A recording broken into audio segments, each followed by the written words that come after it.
Welcome to TVBS Meeting Room, where we tackle global issues with a view from Taiwan. I'm your host, Wenqi Yu. The word tariffs is trending these days because the US President-elect Trump has said more than a few times that he would impose hefty tariffs, starting with goods from Mexico, Canada, and China. Today, our guest is Wendy Cutler, Vice President of Asia Society Policy Institute. Wendy is best known as a trade negotiator in Washington, D.C., and over her nearly 3 decades of career at the Office of the United States Trade Representative, she has worked on bilateral, regional, and multilateral trade negotiations, including the U.S.-Korea Free Trade Agreement, the Trans-Pacific Partnership (TPP), U.S.-China negotiations, and the WTO financial services negotiations. Welcome back, Wendy. Well, thank you, Wenqi. It's my pleasure to be with you. I'm sure you are in high demand these days, since President-elect Trump announced on Truth Social that on his first day in office, he would impose 25% tariffs on Mexico and Canada, and an additional 10% to the existing tariffs on China to stem drugs and illegal migration problems from these countries. What do you think? Well, look, Trump said he is the tariff man. We should expect tariffs, and that's what we all should be prepared for. That said, I think there are going to be a lot of these tweets or whatever we're calling them on social media these days from him, where he's going to threaten tariffs. And we're all going to need to sort out, are these threats or are these actions he's really willing to put in place? And with respect to that question, I think there should be no doubt among our trading partners that some of these actions will be put into place. And so everyone needs to prepare. So I think after the first term of Trump, people have learned more about his style. And some people say these threats are just a tactic to get people to the negotiation table. But the actual, whether it's percentage or whether he's really going to impose those tariffs is still of question. And from some rumors in Washington, D.C., he actually hasn't really had a clear plan for any of the trade related policies. Have you heard anything else? Well, look, his team is being formulated. I'm sure there are a lot of internal discussions on these issues because we already know there are difference of views among the folks he's bringing in to work on trade, from his USTR nominee, Jamieson Greer, who was chief of staff to Ambassador Lighthizer in the first term, is pretty hard line. And it's been pretty clear that he is on board to revoke China's PNTR status, for example. We heard yesterday that Peter Navarro's coming back, who's extremely hard line. But on the other side of the ledger, we've seen the appointments for Treasury, Commerce, and the National Economic Council. And those appointees seem to be more kind of mainstream Wall Street. They're talking in favor of tariffs because I think that is something that they need to make clear to Trump. They won't stand in the way. But right. I think there is going to be a lot of internal discussion and debate given the difference of views on these issues. Yeah, I mean, regardless of what the final policies are, his words certainly have sent a shockwave to the world. We see that Mexico's President Sheinbaum and Canada's Prime Minister Trudeau have vowed to retaliate and unite against Trump's threats. And Beijing's state media also said Trump is scapegoating China for U.S. domestic drug problems. And these are the 3 largest trade partners. Do you think they're prepared to have a trade war with the U.S.? And what tools do they really have? And that's a great question. So every country is going to have to decide how they're going to respond to any tariff threats from President-elect Trump. And it was interesting with the announcement, as you mentioned, on Canada, Mexico, and China. There was a difference of responses, in my view. I think Mexico was the most out there mentioning the word retaliation. I think Trudeau kind of took a higher ground talking about U.S.-Canada cooperation. And once I can tell Trump, all we're doing in these areas, I'm sure that, things will be okay. So trying to take a high road and trying not to panic against every threat.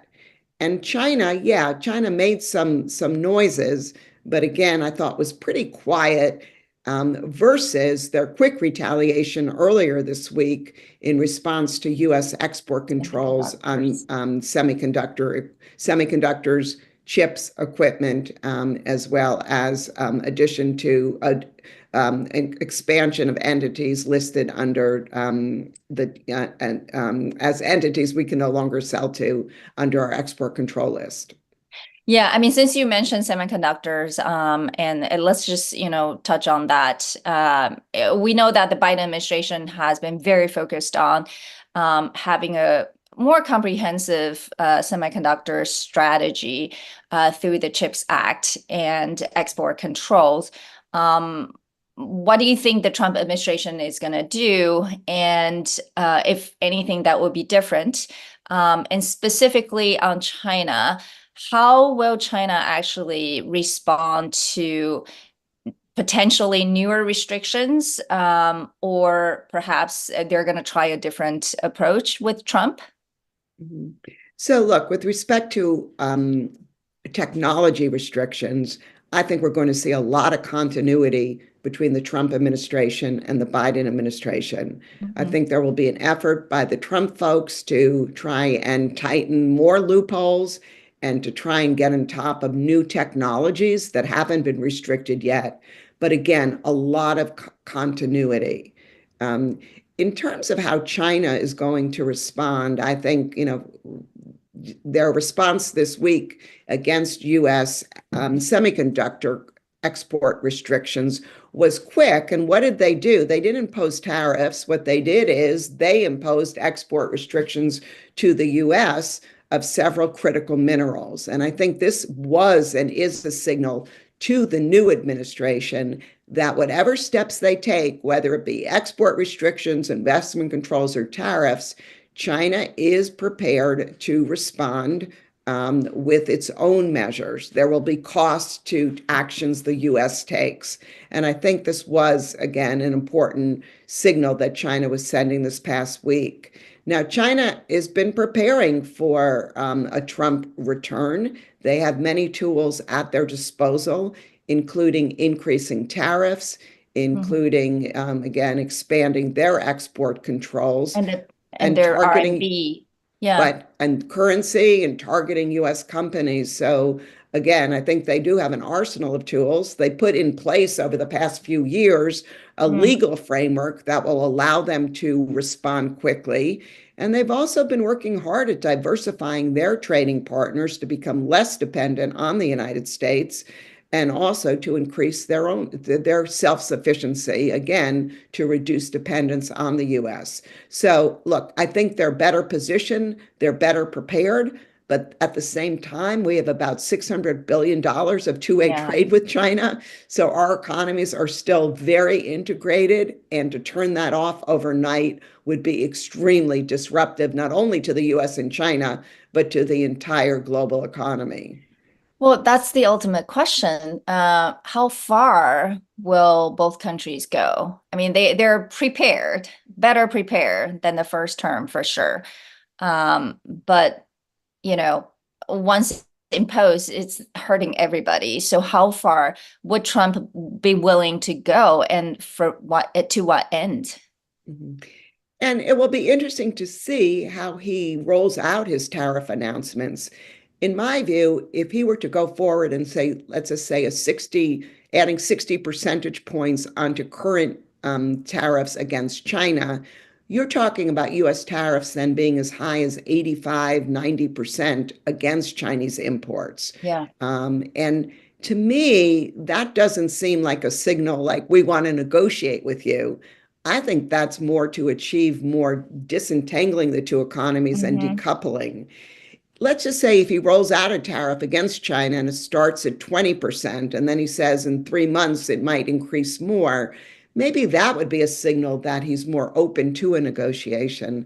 But I'm also very skeptical that we could sit down at the negotiating table with China and reach some kind of new trade agreement that would address our concerns with their unfair trading practices. China's moving in a completely different direction than we want them to move in. In other words, their economy is becoming more state-driven, more state involvement, more subsidies, more production. And so that to me seems like, how do you negotiate a trade agreement with a partner that has a completely different view of their economic objectives? Yeah. Well, you recently actually had an opinion piece in The Hill saying tariffs might not be an effective tool anymore. What do you mean? It sounds like it's related to what you had just mentioned.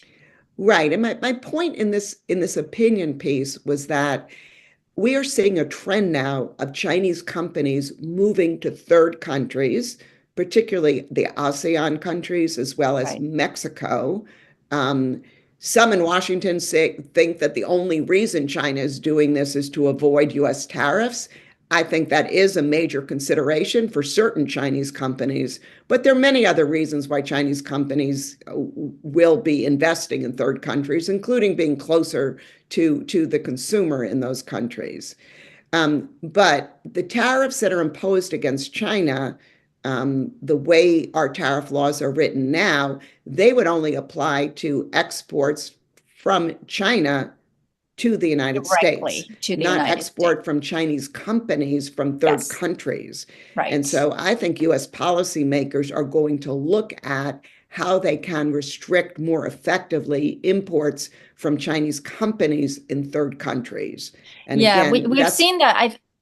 I think Trump has threatened even during the campaign that he would look into Chinese factories in Mexico, right? Right. I think he threatened like a 200% tariff on Chinese cars coming in from Mexico. So yes, that kind of threat is getting exactly what the point I'm making. But again, right now, the way the trade rules are written, you look at the origin of the product. You do not look at the nationality of the supplier.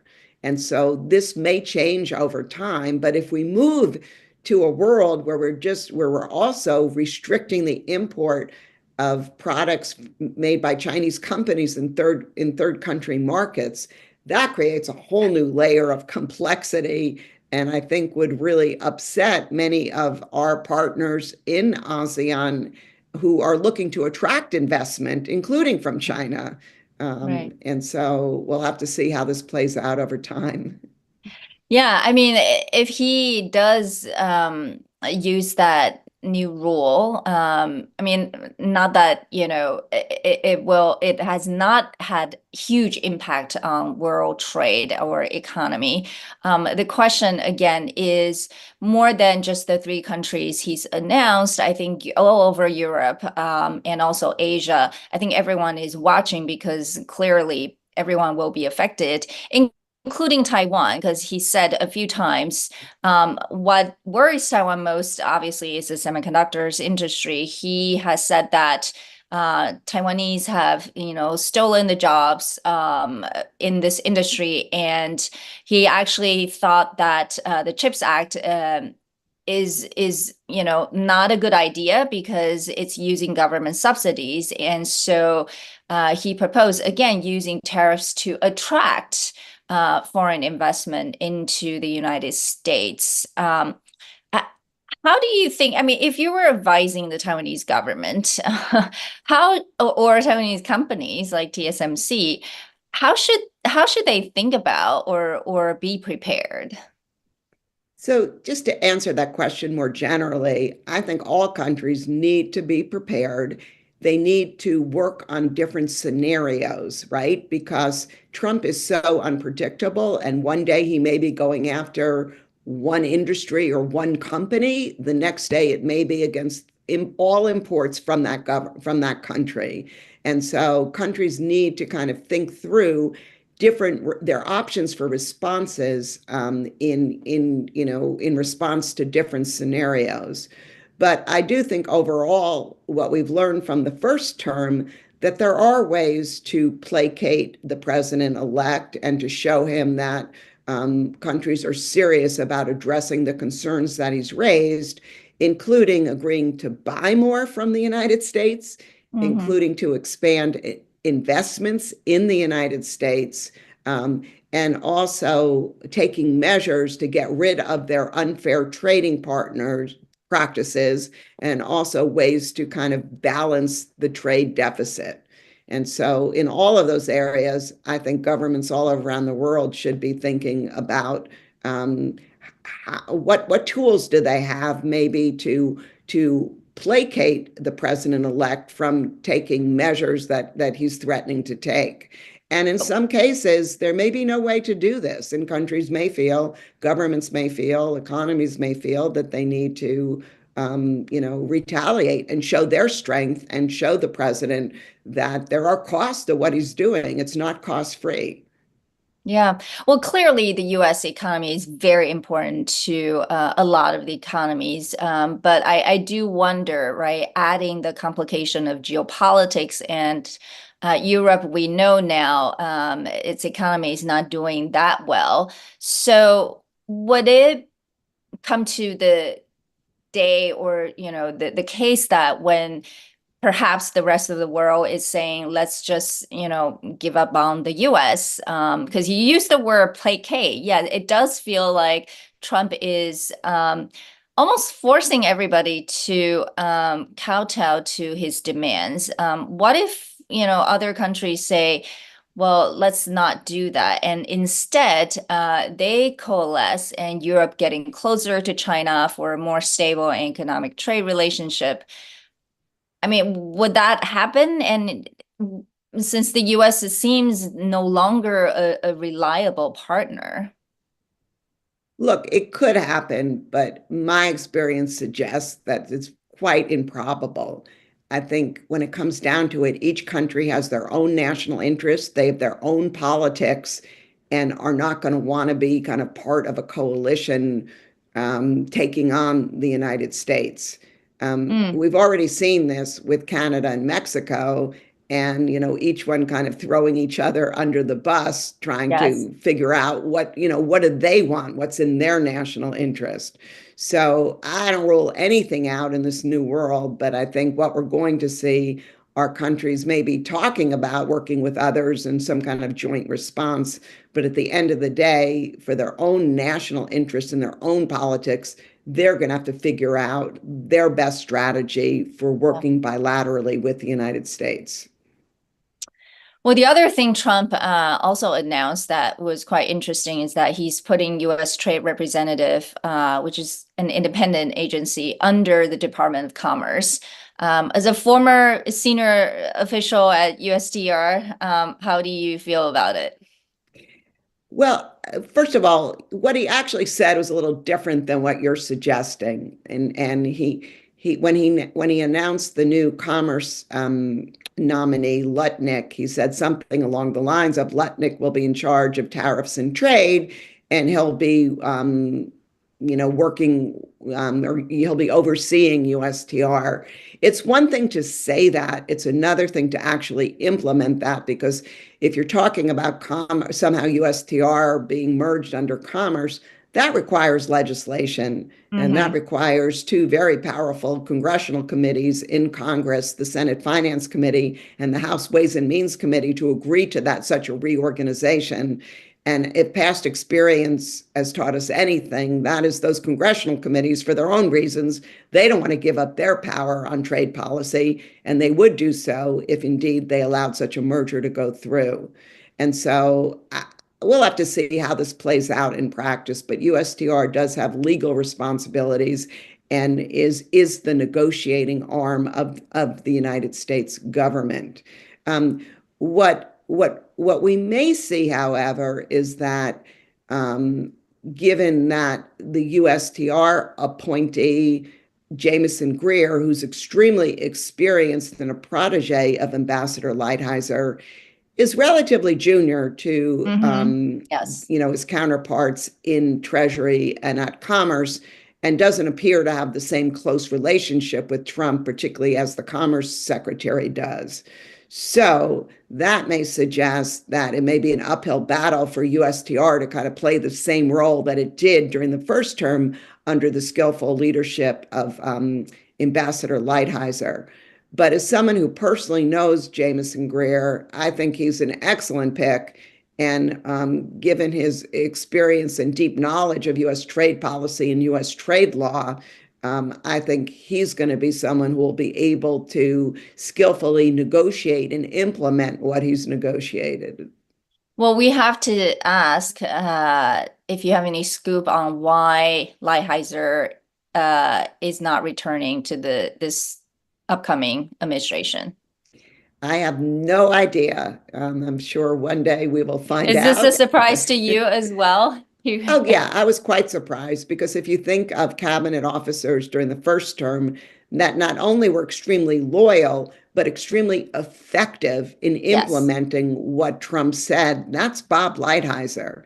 And so, yes, I was a bit surprised that he did not show up or has not showed up either in the White House or in one of these cabinet ministries. I was not surprised that if he was offered USTR as reported, that he turned that down. That would be very unusual for a cabinet officer to come back 4 years later to the same job, particularly with respect to an agency like USTR, which is still, compared to other agencies, very small and, not as prestigious as some of these other big agencies like Commerce and Treasury. But I'm sure he will still wield his influence since, Greer seems to be, as you mentioned, his protege, and he's still viewed as someone who has influence and clout on trade issues.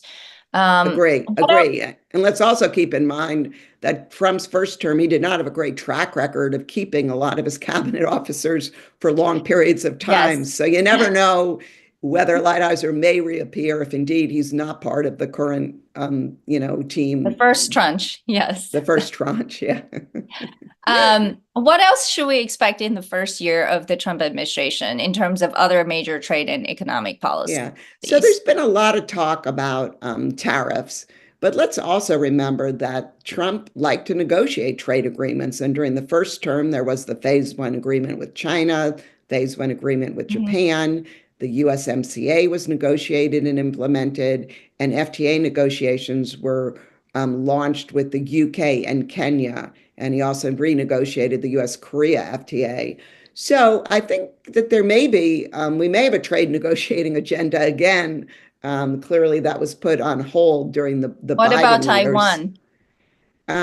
We'll have to see what progresses with Taiwan. I mean, the Biden administration worked hard to conclude the 21st Century Initiative with Taiwan. My understanding is like the first half of that agreement is in place or will soon be in place, but there have been some snags in the second tranche of the negotiations. So we'll see if the Trump administration decides that they want to take a totally different approach or they want to finalize this agreement. Time will tell what their approach towards Taiwan will be. Well, thank you so much, Wendy. I know, he's not even in the office and there's all kinds of speculations. Hopefully in 6 months, we'll have you back to help us understand some of his earlier actions, which I'm sure will be surprising and consequential to the world. Really, thank you for coming back to us today. My pleasure. Thank you.